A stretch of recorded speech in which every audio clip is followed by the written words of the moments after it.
आप देख रहे हैं अमेज नाउ। गंगा, यमुना, राप्ती और गोमती के तटवर्ती इलाकों से खबरें आप तक। नमस्कार, सत्य घटना के नए अंक के साथ मैं सोनी निगम। शुरुआत करते हैं आज की मुख्य घटनाओं से। गोरखपुर पहुंचे एमएलसी सीपी चंद का बीजेपी के कार्यकर्ताओं द्वारा किया गया जोरदार स्वागत। तहसील दिवस के मौके पर डीएम और एसएसपी ने सुनी फरियादियों की समस्याएं।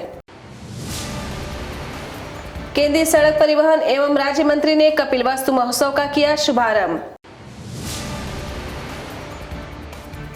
21 नवंबर को होगा समापन बस्ती सांसद खेल महाकुंभ का।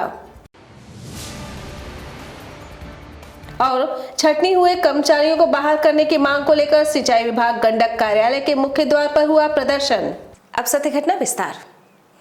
भारतीय जनता पार्टी में शामिल होने के बाद गोरखपुर पहुंचे एमएलसी सीपी चंद का बीजेपी के कार्यकर्ताओं और उनके समर्थकों द्वारा शास्त्री चौक पर जोरदार स्वागत किया गया।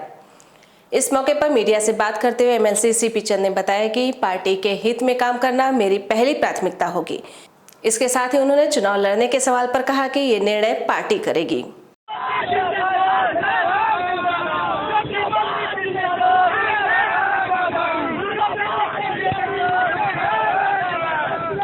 अब ये तो नेतृत्व तय करेगा, संगठन तय करेगा। हम तो एक सिपाही के तौर पे आए हैं, लड़ने के लिए आए हैं, संघर्ष करने के लिए आए हैं। अब वो जो नेतृत्व आदेश करेगा वो किया जाएगा। हम लोग उम्मीद देख रहे हैं कि जो पिछली बार जो संख्या थी उससे ऊपर जाएंगे, 300 से पार। तहसील दिवस के मौके पर आज गोरखपुर के चौरी चौरा तहसील पर जिलाधिकारी विजय किरण आनंद और एसएसपी विपिन ताडा ने जन समस्याएं सुनी। इस मौके पर डीएम एवं एसएसपी ने जनता की समस्याएं सुनकर उसके शीघ्र निस्तारण के लिए संबंधित विभाग के अधिकारियों को निर्देशित भी किया। महामंडलेश्वर कनकेश्वरी नंदगिरी को किन्नर कल्याण बोर्ड की सदस्य बनाए जाने पर उनको बधाई देने वालों का तांता लगा रहा। इसी क्रम में महानगर के सूरजकुंड धाम जीर्णोद्धार समिति के सदस्यों ने भी कनकेश्वरी नंदगिरी को 51 किलो की माला पहनाकर उनका जोरदार स्वागत किया। इस मौके पर समिति के सदस्यों ने पुष्प गुच्छ भी प्रदान किया। बलिया जनपद में रिश्तेदार के घर से लौट रहे एक 40 वर्षीय व्यक्ति की सड़क हादसे में मौत हो गई।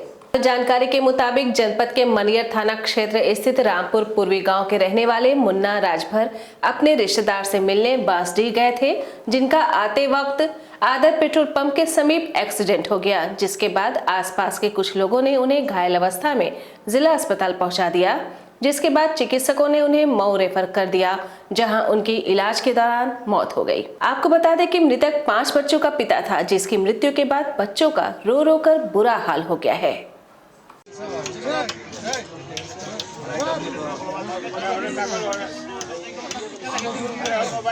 प्रधानमंत्री नरेंद्र मोदी द्वारा तीनों कृषि कानूनों को वापस ले जाने के फैसले पर सुभा सपा के राष्ट्रीय अध्यक्ष ओम प्रकाश राजभर ने देश के किसानों को बधाई देने के साथ ही आंदोलन में मृत सैकड़ों किसानों को नमन भी किया है। बलिया जनपद में एक कार्यक्रम के दौरान मीडिया से बात करते हुए ओम प्रकाश राजभर ने बताया कि आखिरकार क्रूर सरकार को किसानों के आगे झुकना ही पड़ा और सैकड़ों किसानों की शहादत के बाद चुनाव में अपनी हार को देखते हुए डरवश भाजपा की सरकार ने कृषि कानून वापस लिया है। माननीय प्रधानमंत्री द्वारा जो 3 कृषि कानून वापस लिए हैं, इसमें देश के किसानों को सबसे पहले बधाई। आंदोलन में शहीद सैकड़ों किसानों को नमन। आखिरकार क्रूर सरकार जो किसानों के आगे झुकना ही पड़ा। किसानों को आतंकवादी, खालिस्तानी, निठल्ले, नकली किसान, आंदोलनजीवी कहने वाले लोगों की हार हुई।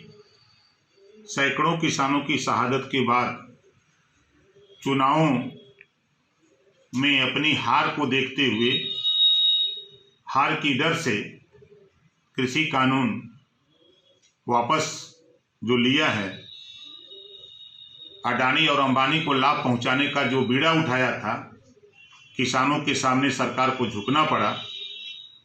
और सरकार से हम माननीय प्रधानमंत्री जी से कहूँगा कि जब गरीब सवर्णों को आप 10% आरक्षण 72 घंटे में दे सकते हो, तो 52% आबादी पिछड़ों की है, पिछड़ों को भी 52% आरक्षण देने की व्यवस्था आप बनाइए।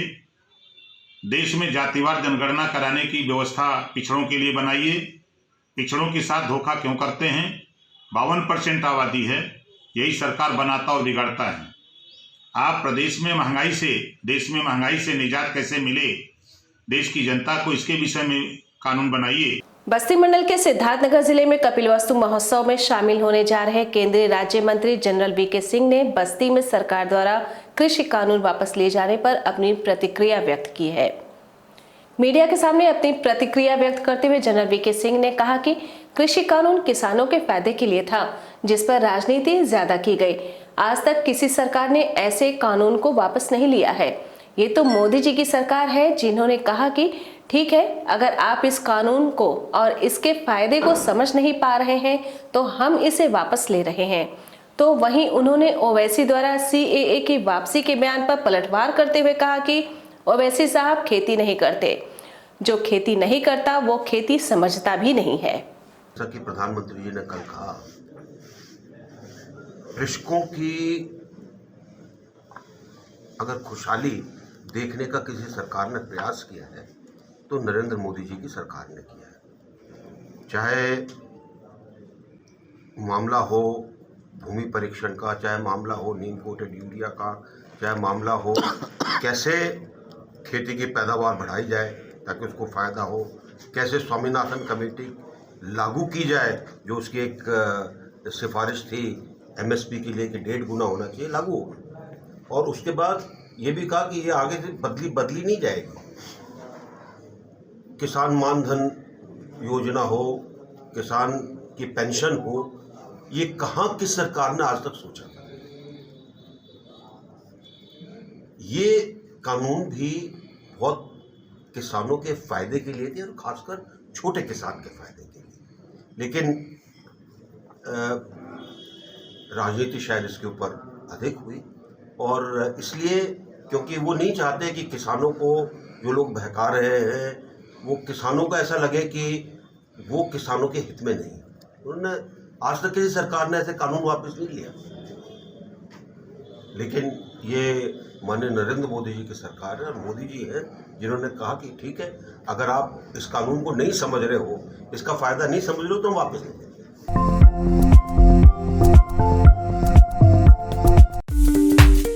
वेलकम टू जया शक्ति इंफ्राकॉन LLP।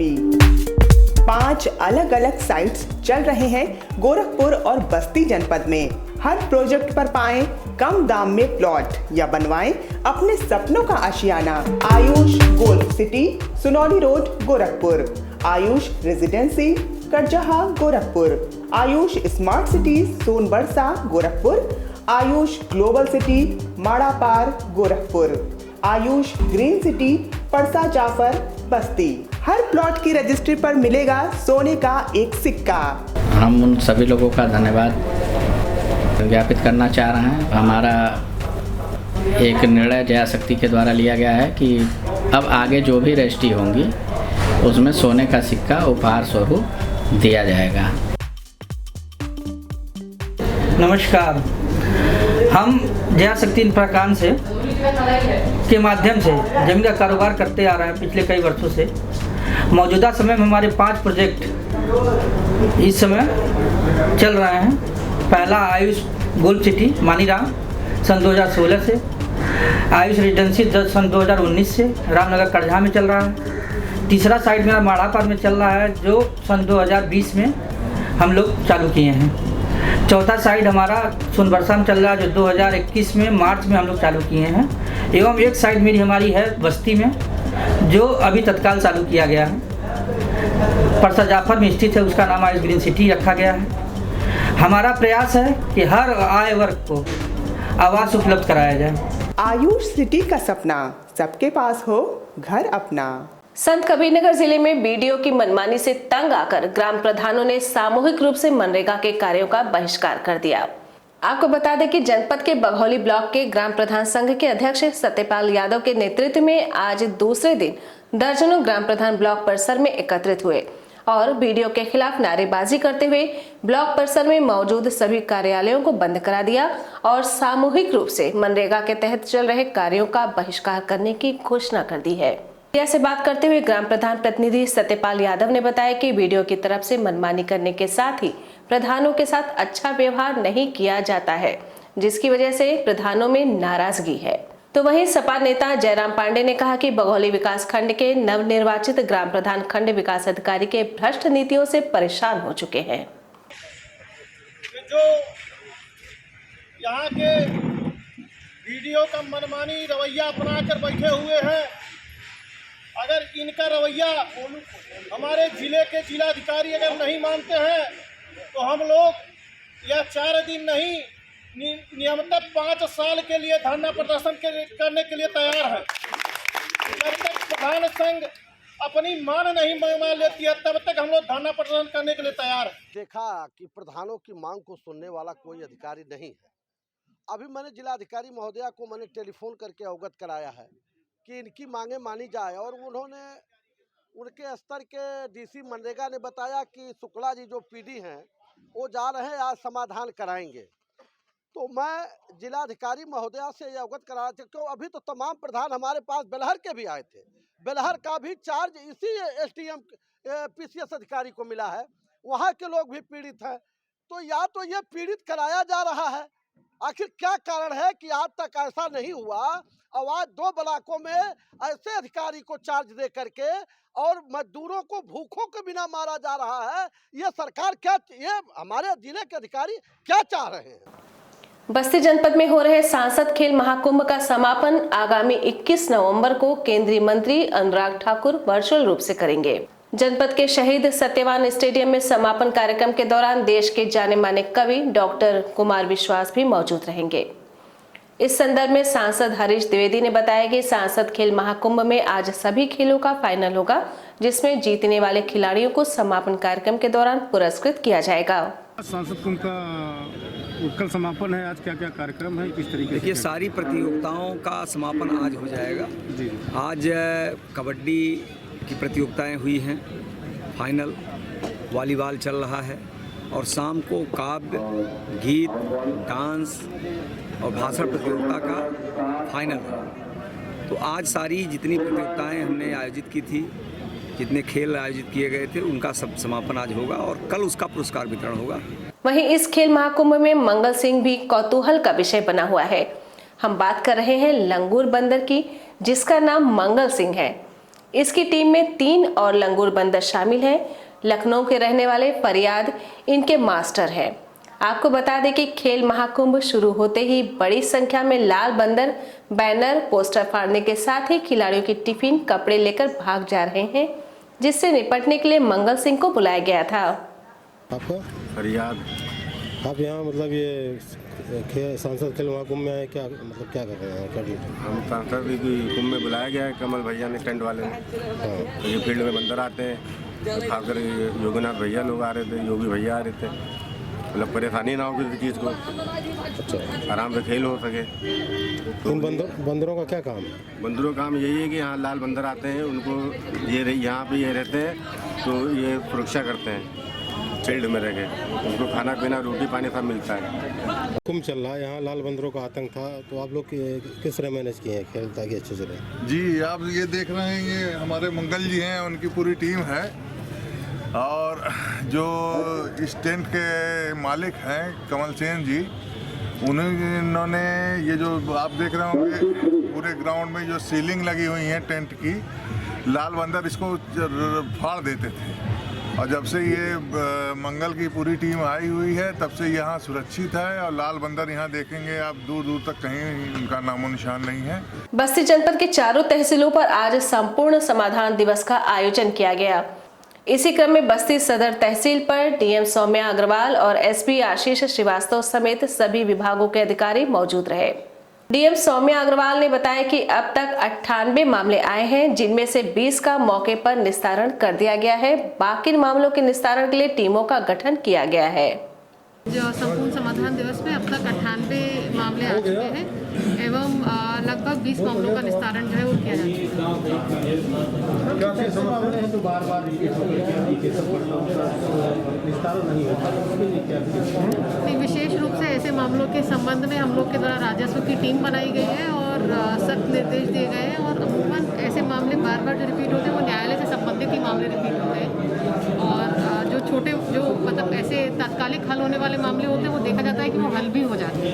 सिद्धार्थनगर जिले के स्थापना दिवस पर लगने वाले कपिलवस्तु महोत्सव का शुभारंभ केंद्र सरकार के सड़क परिवहन एवं राज्य मंत्री रिटायर्ड जनरल वीके सिंह ने फीता काटकर एवं दीप प्रज्वलित कर किया। इस अवसर पर मीडिया से बात करते हुए उन्होंने कहा कि ये जिला पिछड़ा हुआ माना जाता था, लेकिन ये धीरे धीरे विकास की ओर है। वहीं जिले को एयर कनेक्टिविटी से जोड़ने के सवाल पर बोले कि जुड़ जाएगा जिस दिन आप जमीन दे देंगे। भी किया और कपिलवस्तु महोत्सव का भी शुभारंभ किया जी, और साथ साथ आप सब लोगों को शुभकामनाएं दी कि जिस प्रकार से इन दोनों चीज़ों के ऊपर लोगों के अंदर उत्साह और प्रेरणा देखी है, वो देखकर बड़ी खुशी होती है कि किस प्रकार जिला जिसको कि लोग बाग पहले पीछे मानते थे अब वो कैसे अग्रणी बनता जा रहा है। बहुत खुशी हुई और जिस तरीके से ये सारा कार्य हो रहा हमें लगता है कि आने वाले दिनों में एक बहुत महत्वपूर्ण महोत्सव बने। सिंचाई विभाग से निकाले गए कर्मचारियों को पुनः रखने की मांग को लेकर सेवामुक्त कर्मचारियों ने मुख्य अभियंता गंडक कार्यालय के मुख्य द्वार पर जमकर प्रदर्शन करते हुए आला अधिकारियों को आमरण अनशन की चेतावनी दी है। कर्मचारियों का आरोप है कि विभाग द्वारा उन्हें 1990 में ही निकाल दिया गया था, लेकिन हमारे आंदोलन के बाद कुछ लोगों को तो वापस रखा गया, लेकिन अभी भी 200 से अधिक कर्मचारी ऐसे हैं जिनको अभी तक कार्य पर नहीं रखा गया है। ये सिंचाई विभाग मुख्यमंत्री गंडक कार्यालय समक्ष माननीय उच्च न्यायालय इलाहाबाद द्वारा निकाले कर्मचारियों को रखे जाने का आदेश 2003 में हुआ था। उसमें आज तक केवल 58 व्यक्ति रखे गए थे, बाकी और अभी इस सड़क पर हैं। उनके लिए चल रहा है कि उनको रखा जाए। जब माननीय उच्च न्यायालय ने आदेश दिया था कि वर्ष 1990 में निकाले गए कर्मचारी और तत्काल उस समय के वर्तमान कार्यरत कर्मचारियों की एक वरिष्ठता क्रम सूची बनाई जाए, जिसमें दोनों की संयुक्त सूची बनाई जाए, जिसमें उनकी प्रथम नियुक्ति तिथि अंकित की जाए और उसको समाचार पत्र में ही प्रकाशित कराया जाए। क्योंकि कोर्ट ये जानना चाहती थी कि वास्तव में कितनी अवैध नियुक्तियाँ की गई, सच्चाई तो यही है। तो ये उस आदेश को दरकिनार करके अवैध नियुक्तियों की इन्होंने भरमार कर दी, जो 648 अवैध नियुक्तियाँ हैं। कोर्ट ने कहा जब आप इतनी नियुक्ति किए 90 के बाद, तो इनको क्यों नहीं कहा जबकि आप इनको निकाल लेते। प्रधानमंत्री नरेंद्र मोदी द्वारा तीनों कृषि कानून को वापस ले जाने की घोषणा से जहां किसानों में खुशी है, तो वहीं कांग्रेसी भी पीछे नहीं है। इसी क्रम में आज कांग्रेसियों ने गोरखपुर के टाउन हॉल स्थित गांधी प्रतिमा से किसान विजय यात्रा निकाली। इस मौके पर कांग्रेसियों ने बीजेपी पर जमकर हमला बोलते हुए कहा कि ये किसानों की जीत है। देखिए, ये तो किसानों के साथ एक बड़ा अत्याचार था जो सरकार ने किया है। किसान अपने हक के लिए कोई बात अगर करता रहा तो उसको जेलों में डाला गया। किसान आंदोलित हुआ, 1.5 साल से किसान जो है सड़कों पर थे। अब तक जो है कोई उनकी सूझबूझ लेने वाला नहीं था। देश के प्रधानमंत्री कई बार जो है गए हैं, आए हैं उस जगह पर जो है जहाँ पे किसान आंदोलित था, वहाँ की बात मैं नहीं कर रहा हूँ, लेकिन उनको 10 मिनट टाइम में था ये जा कर के बात करके उनकी समस्याओं को हल करें। आज जो है जब चुनाव नज़दीक है तो उन्होंने इस कदम को उठाया है, इन 3 काले कानूनों को वापस लिया है। इस काले कानून के लिए हमारे आदरणीय राहुल गांधी जी, प्रियंका गांधी जी नियंत्रण जो आज तक जो है लड़ते चले आए हैं। इस किसान यात्रा विजय दिवस के रूप में हम लोग मना रहे हैं। आपके माध्यम से मैं बताना चाहता हूं कि आज गांधी जी के विचारों की जीत हुई है। उनके दिए हुए बताए हुए रास्ते पर जिस तरह से हमारे किसानों ने विगत 1 साल से आंदोलन किया था 3 कृषि काले कानूनों के खिलाफ, जिस पे यह वर्तमान सरकार तानाशाही रवैया अपनाते हुए उनको कुचलने का काम कर रही थी। उनके मंत्री के बेटे ने उनको गाड़ी चढ़ा के कुचल दिया, उनके ऊपर लाठी चलाए गए, उनको पानी बौछार किया गया, उनके कांटों से उनके रास्ते को रोका गया। लेकिन किसान गांधी जी का जो एक विचार था, जो लोकतांत्रिक आंदोलन इस देश को मिला है, जो लोकतांत्रिक हथियार मिला है कि जब भी कोई तानाशाही शासन आम जनता के ऊपर अत्याचार करेगा तो गांधी जी के विचार फिर से जीवंत हो उठेंगे और उन्होंने जो आंदोलन का हथियार दिया है उस आंदोलन के हथियार से हर तानाशाही शासन को मुंह तोड़ दबा दिया जाए।